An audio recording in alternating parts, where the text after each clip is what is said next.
So we've had the official launch of Marvel Rivals for a week now, and there's a big question that needs to be answered. Is this the end of Overwatch? Fargon Draxar here, and let's dive right in on my thoughts on Marvel Rivals. Marvel Rivals is the newest hero shooter on the market, and coming from the absolute humongous IP that is Marvel, it's bound to be popular. From the massive success of comic books, the MCU, and the digital card game Marvel Snap, the Marvel universe has taken over the world. But can they bring us a legitimately good hero shooter game? The short answer to that? Yes.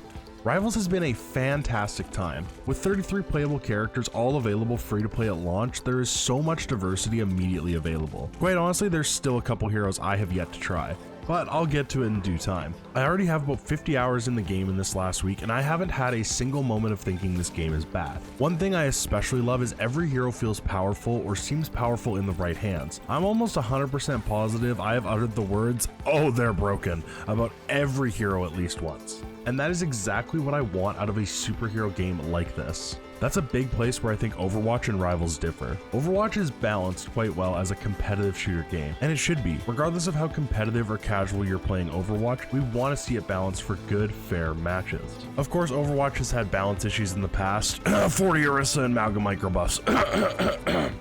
But overall, the launch of Overwatch 2, they've done a good job of consistent balance updates to make sure it's a good experience for all players. Now let's talk about the balance of Rivals. Nerf? No one. Yeah, I said it.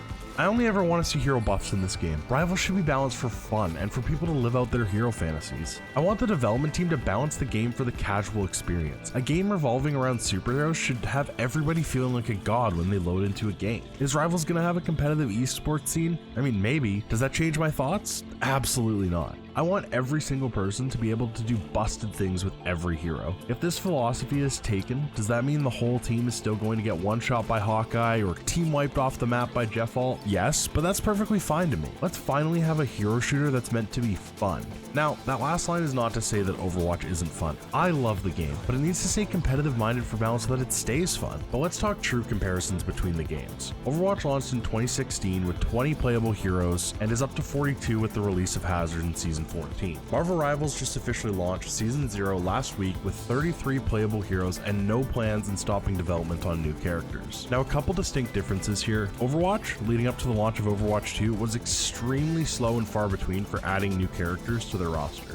Currently, they are releasing a new hero every 2 seasons, which means roughly every 4 months we're seeing a new face join the Overwatch roster, and I think that's a great progression for expanding. Something to keep in mind here is that these are all original Blizzard IPs. There is no available content to pull from to add more characters in the game, so even just coming up with hero concepts takes time. Rivals, on the other hand, has the entire Marvel universe to pull from. This means the capability of thousands of playable superheroes and villains can join the game in time. At this moment, we don't know what the official release schedule for new heroes is going to look like, but it's been hinted that a new hero will come with every season, and they've said the seasons, aside from the initial Season 0, will last about 3 months. So it will be a similar release schedule to new heroes in Overwatch.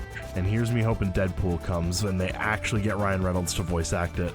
Next, let's talk maps. When Overwatch launched, they had 12 playable maps with 4 game modes. And thank God Assault doesn't exist anymore. That mode was a hot, steamy dumpster fire, and I hope it never sees the light of day again except during Overwatch Classic style game modes. Marvel Rivals has launched with 8 playable maps with 3 different game modes. And I will be honest, you can definitely feel that there's only 8 maps. Shout out to everybody else who has loaded into Yggdrasil Path Convoys mission 4 times in a row. Though it can feel a bit repetitive when you're playing for a lengthier session, something the Rivals maps have going for them over the Overwatch maps is that most of the terrain is breakable.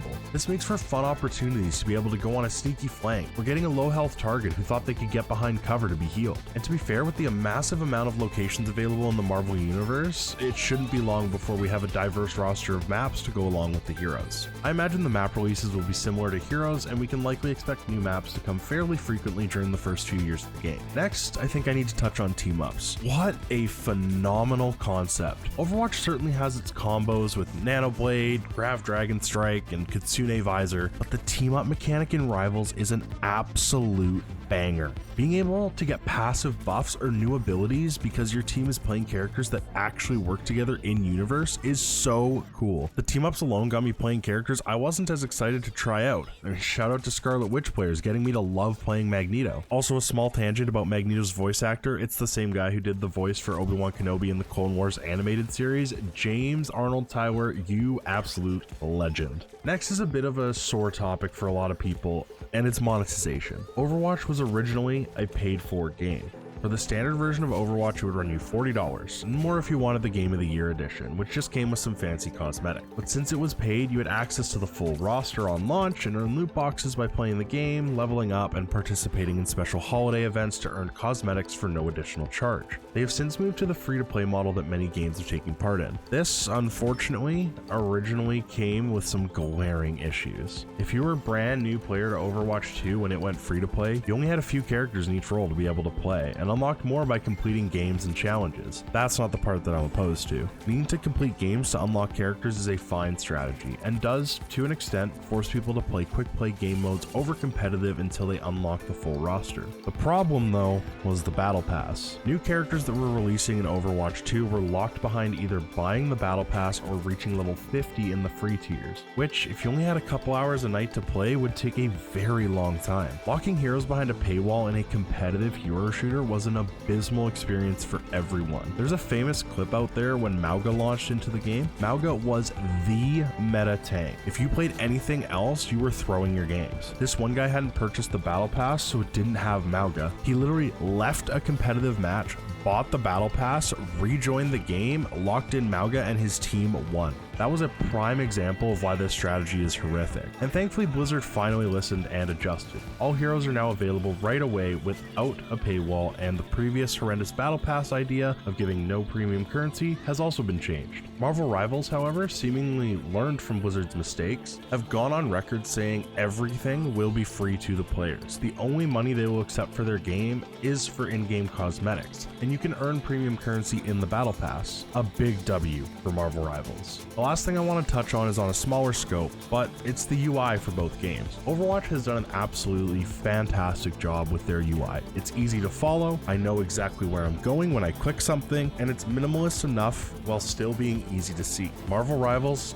does have a bit of an issue with this. Some of the menu options are a bit confusing. For instance, trying to find the faction page was a nightmare until I learned where it was. And also, they need to make sure the thumbs up endorsement at the end of the game is larger. It's wild how many times I've accidentally clicked a hero rather than the thumbs up when not paying close enough attention, and now I'm loaded into watching a highlight. These are just minor bumps in the road that I'm hoping can be adjusted. The game gave me the option to fill out a survey with things I was liking and things I think could be improved, so I let them know my issues with the UI. But this is a tiny call out in the grand scheme of things. To wrap up, Overwatch, I love you. You're still a fantastic game, and I know you're not going anywhere. You'll just feel a bit empty for a while the initial hype is going on, but you're still going strong. And Marvel Rivals, you've done amazing things so far, and I can't wait to see how you continue to grow and expand. And if anyone in the development of the game sees this, I hope you take the words to heart of keeping every hero feeling absolutely busted. But with that, I'm curious what all your thoughts are on the Rivals versus Overwatch debate.